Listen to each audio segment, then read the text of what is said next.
Evil dead rise एक horror film है।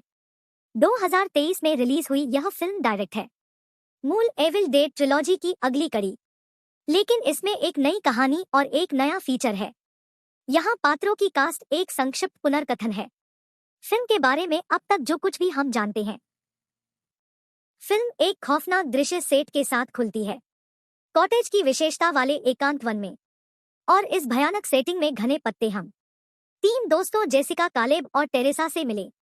तीनों एक शांत झील के किनारे आनंद ले रहे हैं, शहर की भागदौड़ भरी जिंदगी से बहुत दूर। लेकिन कालेब और थेरेसी के रूप में कुछ अलग लगता है। केवल वे ही सक्रिय रूप से जेसिका का मजा ले रहे हैं। अनुपस्थिति ध्यान देने योग्य है और हम जल्द ही सीखते हैं कि वह अस्वस्थ है जब टेरेसा अपनी सहेली से मिलने जाती है। वह जेसिका को रीस के पास चुपचाप बैठी पाती है, बैठ जाता है और एक किताब पढ़ना शुरू कर देता है। लेकिन वह जब जेसिका अचानक शुरू होती है तो वह हैरान रह जाती है।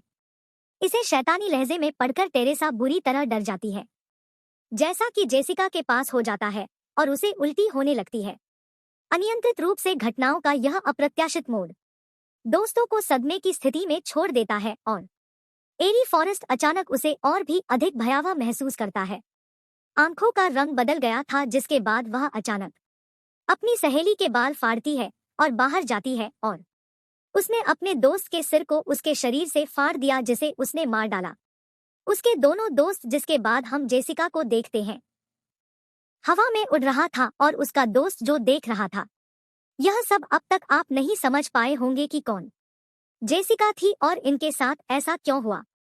तीन दोस्तों, ये सब जानने के लिए हमारी कहानी आगे बढ़ती है। एक दिन पीछे जहां से यह सब शुरू हुआ तो हम एक पुरानी इमारत देखें जिसमें एली नाम की एक महिला है। वह अपने 3 बच्चों के साथ रहती थी, अपने पति के अलावा अपने बच्चों के साथ रहती है। रात को एली की बहन उसके घर आती है जिसका नाम है क्या बेत। बेत एली के घर आती है और उससे पूछती है जो कुछ वह अपने बेट के लिथे लाई ही उसके लिथे तोहफे ले आई। एली का पति, क्योंकि वह उसे नहीं जानती थी, बहन अपने पति के साथ नहीं रहती। जब बेट एली से उसके पति के बारे में पूछती है तो यह एक दुख पैदा करता है माहौल, इसलिए एली अपने बच्चों को भेजती है बेट से बात करने के लिए। पिज्जा लेने के लिए निकला ताकि वह बेट को पता चलने पर वह अपनी बहन से अकेले में बात कर सकती है। अपनी बहन के पति के बारे में बेट अपनी बहन को बताती है कि उसे इसके बारे में तब बताना चाहिए था जब वहां बच्चे अपने घर वापस आ रहे थे। एक भूकंप था जिसमें एली के 3 बच्चे बैठे थे। कार पार्किंग, थोड़ी देर बाद सब कुछ ठीक था, लेकिन यह सिर्फ एली का सबसे बड़ा बेटा डैनी नहीं था। देखता है कि कार पार्किंग में एक बड़ा छेद था, इतना बड़ा कि वह अंदर जा सके। डैनी अंदर चला गया। वह छेद जहां उसे कुछ किताबें मिलती हैं और रिकॉर्ड किया जाता है। ऑडियो टेप पर पार्ट 1, 2 और 3 लिखा हुआ था। टेप डैनी को पुजारी की कुछ तस्वीरें मिली। पिता ने भी उसे कई पवित्र क्रॉस पाए। स्पष्ट था कि यहाँ एक झाड़ फूक थी। एक कब्र भी दिखाई देती है जिसमें से ईसा मसीह की है मूर्ति बाहर आती है, तो उसे एक किताब भी मिली है। डैनी उसे अपने साथ ले जाता है। एली की माँ को अपने बच्चों की चिंता थी, क्योंकि उसने टीवी पर सुना था कि पास इमारतों को क्षतिग्रस्त कर दिया गया है। एली जाता है, लड़का और उससे मदद मांगता है। वहां भी एक था बूढ़ी औरत, लेकिन थोड़ी देर बाद एली के बच्चे घर आया। एली उन्हें डांटती है और उन्हें नहीं बताती है। भूकंप आने पर वह लिफ्ट का इस्तेमाल करें कपड़े धोने के लिए जा रहा था। डैनी किताब और ऑडियो टेप लेता है। किताब खोलने की कोशिश करता है, लेकिन ऐसा नहीं होता खुला, क्योंकि किताब से ढका हुआ था। कीले किताब को देखकर ऐसा लग रहा था जैसे वह हो किसी के चेहरे पर, इसलिए फंस जाती है उंगली नाखूनों पर, जिससे खून बहने लगा। किताब पर पढ़ता है, लेकिन हैरान करने वाली बात थी कि किताब उसके खून को अंदर रखती है, और वह है। जब किताब खुली तो हम देख सकते हैं कि वहां थे अजीब तस्वीरें, जैसे कोई जादू कर रहा हो किसी पर। वह ऑडियो सुनने लगता है। ओटापे के पहले ऑडियो टेप में एक पिता था जो बता रहा था कि हमने जानने की कोशिश की है हमारे दोस्तों के साथ बुक करें, जिसमें एक अजीब तरह का जादू बताया गया है। अब अगली बात में थी दूसरा ऑडियो टेप। डैनी वही चलाता है जिसमें द पिता उस किताब के बारे में बता रहे थे जिसे डैनी करने की कोशिश करता है। टेप बंद करो, लेकिन वह नहीं कर सकता जब हम देख सकते हैं कि अंधेरे बल टेप से जारी किया गया था और लिफ्ट के अंदर आ गए, जिससे कि हड्डियां टूट जाती है। एली और डैनी उसे बेरहमी से पीटने की कोशिश करता है ऑडियो टेप को बंद करने के लिए, लेकिन वह इस बीच नहीं कर सकता। उसके घर की बत्ती भी चली जाती है और उसके पन्ने भी बुझ जाते हैं।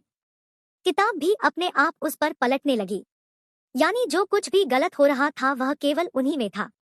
थोड़ी देर बाद एली अपने घर वापस आ जाती है, जो थोड़ा अच्छा लग रहा था, और वहां आ गई वापस उसके घर पर। लेकिन कुछ समय पहले हमने देखा कि उसके अंदर के काले बल ने एली की हड्डियां तोड़ दी थी, लेकिन अब एली पूरी तरह से चलने और चलने में सक्षम थी रसोई में। और जब अंडे पकाना शुरू करता है, उसकी बहन उसके पास आती है और उसे बुलाती है।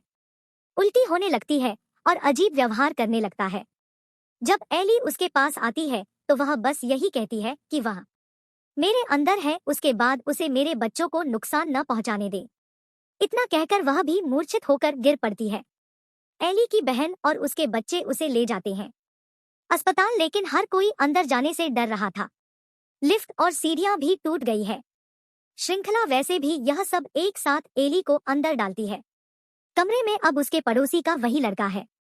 हेरमेली ने अपने बच्चों को खोजने के लिए मदद मांगी। एली की आंखें बंद कर देता है और दरवाजा फिर से खुल जाता है। उनमें से एली के लिए प्रार्थना करते हैं, क्योंकि उन्हें लगता है कि वह मरने जा रहा था। तभी बगल में उसकी बहन बैठी और उसे बताता है कि वह उससे कितना प्यार करती है। फिर एक घंटी बेथ के फोन पर घंटी बजती है, जो किसी और का नहीं था, लेकिन एली की। वह अपनी बहन को बता रही थी कि वह शरीर जल रहा है, कोई उसे बचाओ। और फिर वह बैठ जाती है जिंदा। जब बेथ ने अपनी बहन के शरीर को छुआ तो उसके बाद शरीर वास्तव में गर्म था और उसका शरीर तब जल रहा था। बेथ उसे अचानक एली के बाथरूम में ले जाती है। पानी से बाहर आया और चलने लगा दीवार, और इतनी जोर से चीखती है कि हर कोई था उसी समय पानी में बेहोश हो जाना। बाथरूम में भी उबल रहा था। एली ने सभी पर अटैक किया। वह एक एक कर अपनी बेटी को मारने की फिराक में थी। तब उसका बेटा डैनी एली का अनुसरण करता है, क्योंकि वह जानता था कि उसकी मां के अंदर कोई काली शक्ति है। वह पड़ोसी की आंखें भी निकाल लेती है और फायदा उठाकर पड़ोसी के मुंह में डाल दिया। इसमें से बेथ अपार्टमेंट के दरवाजे बंद कर देती है। उसके साथ एली के बच्चे भी अब वहीं थे। बेथ एक छेद के माध्यम से सभी लोगों को देखती है। एली के घर के बाहर एली ने सभी को मार डाला था। बेटी अपने भाई डैनी से लड़ती है, क्योंकि वह यह भी जानती थी कि सब कुछ हुआ क्योंकि उसके बारे में उसने टेप रिकॉर्डर चालू कर दिया था और जादू की किताब खोली। यहाँ वे लड़ रहे थे एक दूसरे को। बेथ अपनी सबसे छोटी बेटी के साथ ले जाती है उसकी बातें और उसे एली के साथ गेट खोलने के लिए कहते हैं। बड़ी बेटी को अब अजीब हो रहा था। वो उसके चेहरे पर अजीबोगरीब निशान और कीड़े पड़ रहे थे। उसके मुंह से निकला जब बेथ एली के पास गई। बड़ी बेटी अंदर कांच के टुकड़े खा रही थी। रसोई का मतलब है कि वह भी नियंत्रण में थी। वह काली शक्ति एली के नियंत्रण में थी। डार्क पावर का मतलब था कि एली की बड़ी बेटी उसकी तरह वह भी अपनी चाची पर हमला करती थी। बेथ और अपनी बहन को भी मारने की कोशिश कर रही थी, लेकिन उसकी छोटी बहन अपनी गुड़िया को उसके सिर पर मारती है। और अब डैनी ने बेथ को वह सब कुछ बता दिया जो उसने खुद को बचाया था। यह सब जानने के बाद अब उन्हीं की वजह से हुआ है सब कुछ। बेथ डैनी के कमरे में जाता है ताकि वह आखिरी टेप रिकॉर्डर बेथ कुछ सुन सकती है हेडफोन पर, और टेप सुनना शुरू कर देता है। रिकॉर्डर की जो भी गलत है उसके साथ कोई नहीं है। जब बेथ तीसरी सुनती है तो उसे और सुन सकते हैं, और आखिरी रिकॉर्डिंग तब वह। और अब बेथ जानता है पूरा सच है कि यह किताब एक पुजारी को दी गई थी पिता, और वे इस किताब को पूरा पढ़ना चाहते थे, लेकिन फिर चर्च के लोगों ने पिता को हटा दिया चर्च से, क्योंकि यह एक शैतानी किताब थी। यह मानव त्वचा से बना था और इस पर लिखा गया था इसे मानव रक्त से पुकारने के तरीके थे। इस किताब में नरक के खतरनाक दानव और पिता यह सब समझना चाहते थे। अब बेथ थी टेप रिकॉर्डर में वही बातें सुनना। यह सब सुनने के बाद बेथ को भी यकीन हो गया। रसोई में एली की बड़ी बेटी आती है और उसे उस कमरे में जला देता है जहां बेथ एल भी था। आया बेथ उससे लड़ने की कोशिश करता है। एली कहती है जो भी हो मैं हूं, तुम मुझे अब केवल बेत और आसानी से नहीं हरा सकते। एली की तुम बेटी रह गई थी, एली के बारे में था। यहाँ बेत को मारने के लिए एली की छोटी बेटी बेत को एक खंजर देता है, जिसे बेत एली के खंजर में डाल देता है। मुंह जो उसने कुछ देर के लिए बंद कर दिया था बेत के बारे में था। बंदूक से दरवाजा तोड़ने के लिए एली जाग जाती है। बेत ने एली पर एक गोली चलाई जो उसके पैर में लगी। एली अपनी छोटी बेटी को अपने जाल में फंसाने की कोशिश करती है। मीठी बातें, लेकिन अपनी छोटी बेटी की बात सुनना। वह कहती है कि तुम अब एक एक करके मेरी माँ नहीं हो। एली ने किसे मारा था वे जीवित होने लगते हैं और कहते हैं कि शाम तक कोई नहीं बचेगा। यहाँ बेत तक दौड़ने के अलावा और कोई रास्ता नहीं था और एली की छोटी बेटी लेकिन लिफ्ट थी बंद हो गया और दरवाजा भी बंद हो गया, क्योंकि कब एली पर भूत सवार था उसके हाथ में ये चाबियां थी। एली की बेटी अब बड़ी चतुराई से चाबियां निकाल लेती है लिफ्ट हिलाने से, और लिफ्ट भी हिल गई है। लेकिन हम देख सकते हैं कि एली की बड़ी बेटी और डैनी, जो मृत्यु के बाद राक्षसों के नियंत्रण में था, खुद को उस लिफ्ट से कनेक्ट करे जिसके द्वारा अब के रूप में आंख चलाने से आंख के अंदर खून बहने लगता है। लिफ्ट नीचे आ रही थी तो खून भी बह रहा था। वहीं बढ़ते बढ़ते उसकी किताब के पन्ने भी पलट जाते हैं और जैसे ही एली सोई वह भी बदल गई। वह जीव जैसे ही लिफ्ट से नीचे आता है, फोन बेत और एली के छोटे से भी आता है। बेटी कार में बैठती है, लेकिन उनके सामने एली फिर आया जो अपने राक्षसी रूप में था। वह आक्रमण करती है। उसकी छोटी बेटी तब बेत एक जंजीर लेती है और उसे मारना शुरू कर देता है, लेकिन उसके साथ एली की भी बड़ी बेटी और डैनी भी बेत के पास आ गई।